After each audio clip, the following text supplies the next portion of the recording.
Baik pemirsa, kita kembali lanjutkan diskusi kita. Namun sebelumnya saya ajak Anda untuk melihat tayangan grafis berikut ini. Kita simak sejenak terkait mengenai asumsi makro APBN perubahan 2015. Anda bisa baca di sini bahwa pertumbuhan ekonomi dari 5,8% dirubah menjadi 5,7% atau turun 0,1%.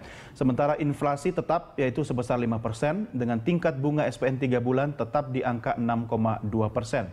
Adapun nilai tukar rupiah terhadap dolar Amerika Serikat memang melemah dari Rp12.200 per dolar menjadi Rp12.500 per dolar Amerika Serikat.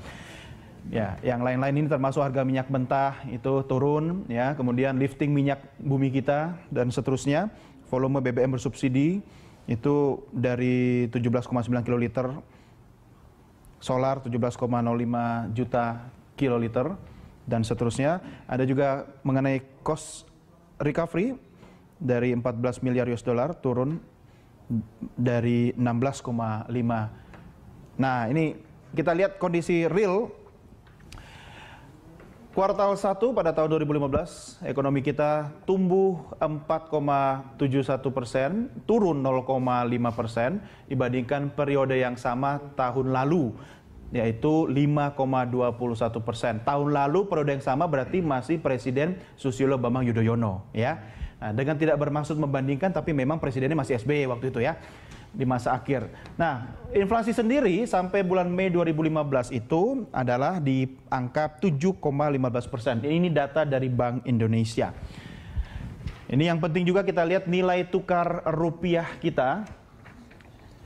Sebagaimana statement dari Gubernur Bank Indonesia Agus Martowardoyo, nilai tukar rupiah yang saat ini di kisaran 13.300 per dolar Amerika Serikat menandakan mata uang Indonesia cukup tertekan. Menurutnya, Indonesia kini mempunyai tantangan di defisit transaksi berjalan serta risiko inflasi. Kalau sebelumnya di grafis yang tadi kita lihat bahwa nilai tukar rupiah terhadap dolar itu dipatok 12.500, ya. Yang sebelumnya 12.200 kemudian terjadi pelemahan jadi 12.500. Oke, ini fakta atau gambaran Republik Indonesia sekarang ini makro dan mikro.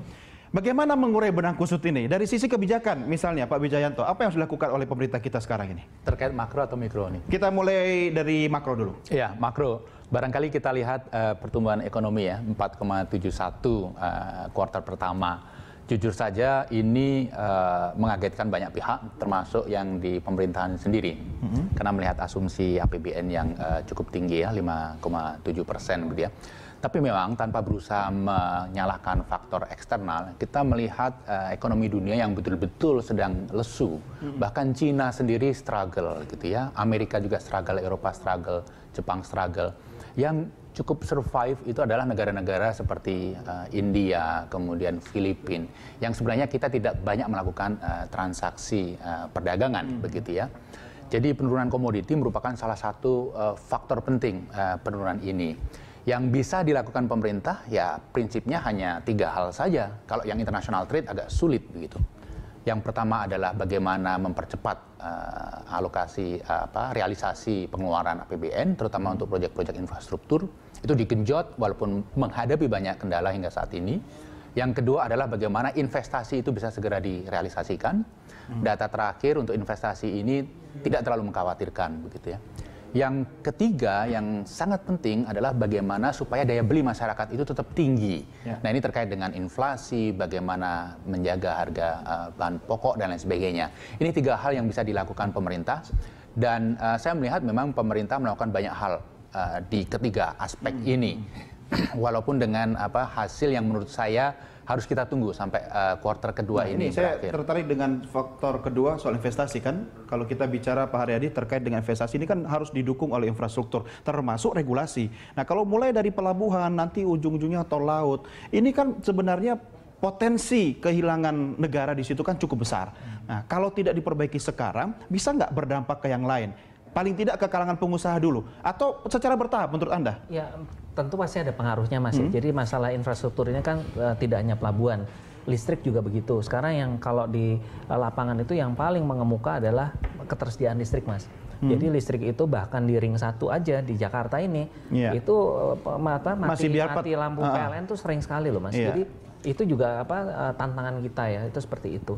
Lalu juga yang jadi infrastruktur yang terkait dengan terutama listrik Mas, itu paling kita rasakan.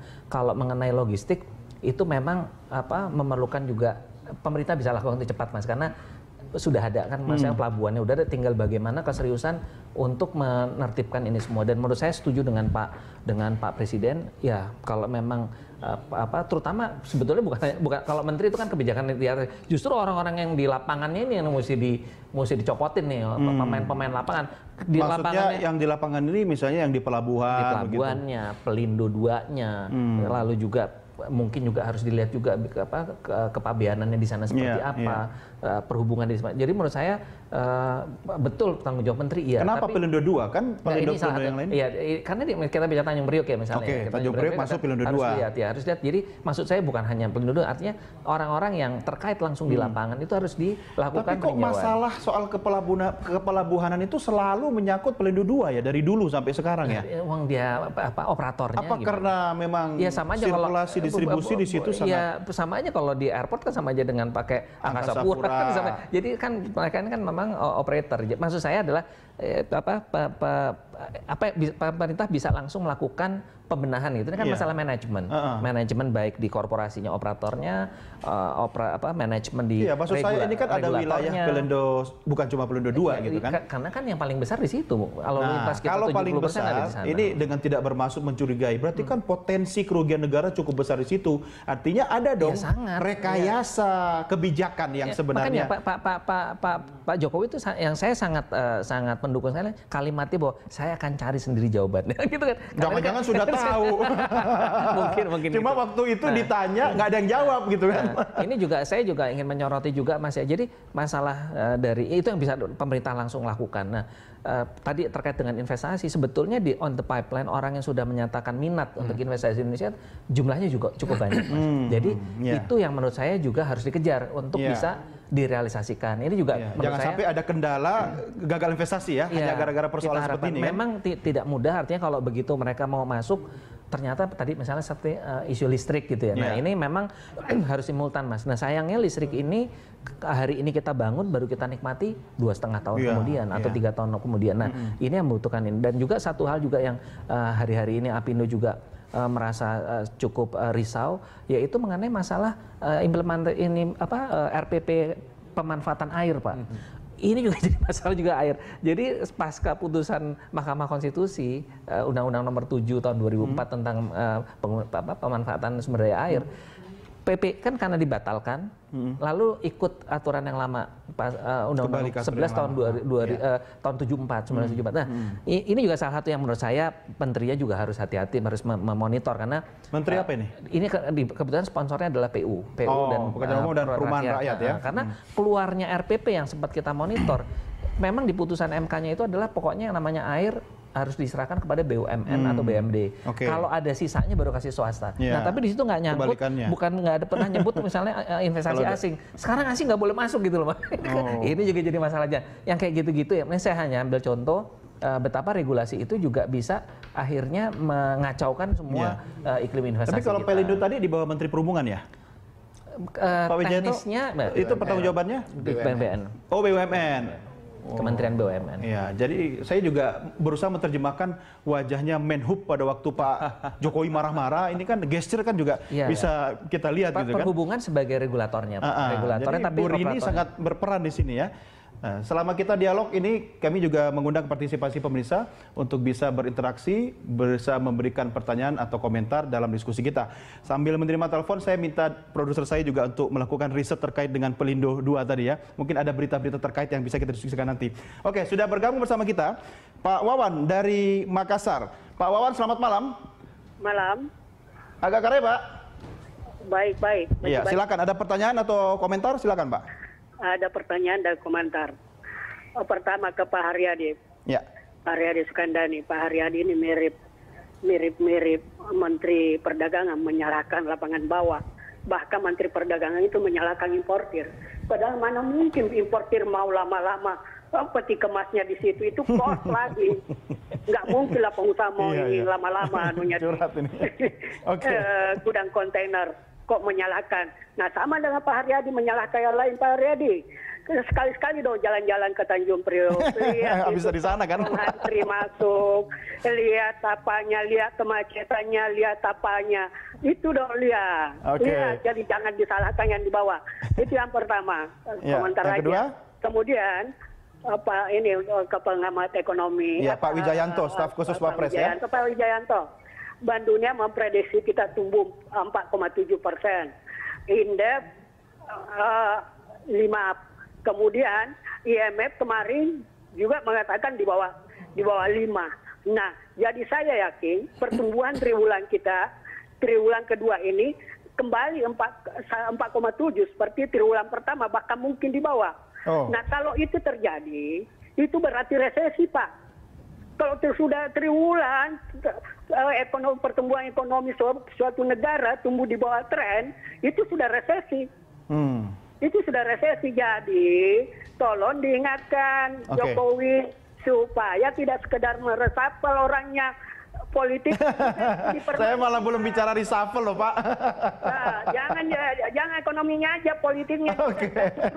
Baik, Pak Wawan. Bagaimana bisa investor masuk kalau ekonominya? Iya, baik.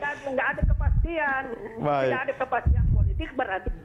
Ya, baik Pak Wawan, terima kasih semangatnya 45 ya Pak Wawan dari Makassar.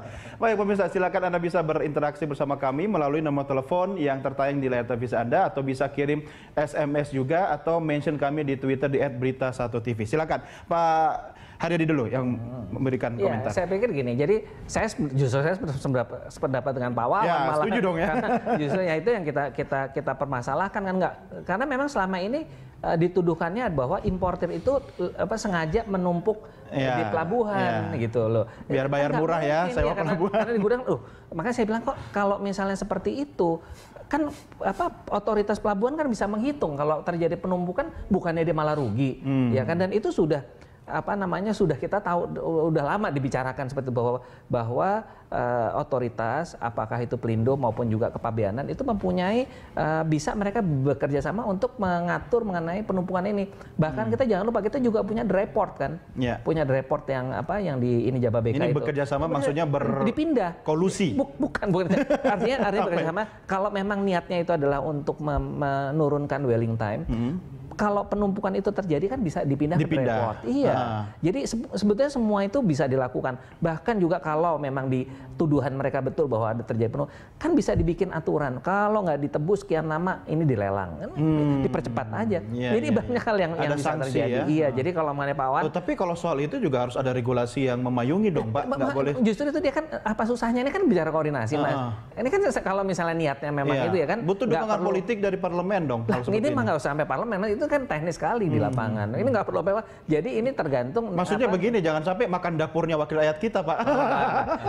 Saya tidak ini ya, Bapak tidak melebar-lebar. Saya hanya bicara yang teknisnya aja di lapangan itu. Dan sekarang ini tadi kan udah terjadi betul. Jadi memang terkonfirmasi orang volumenya importnya turun, ekspornya turun juga. Kenapa jadi masih masa semua turun, ngantrinya masih lama gitu ya? Dan itu kan merugikan sekali. Oke, Pak Wijayanto, Anda akan bahas atau jawab di segmen berikutnya ya. Tahan dulu. Baik pemirsa, kami segera kembali sesaat lagi. Tetap bersama kami.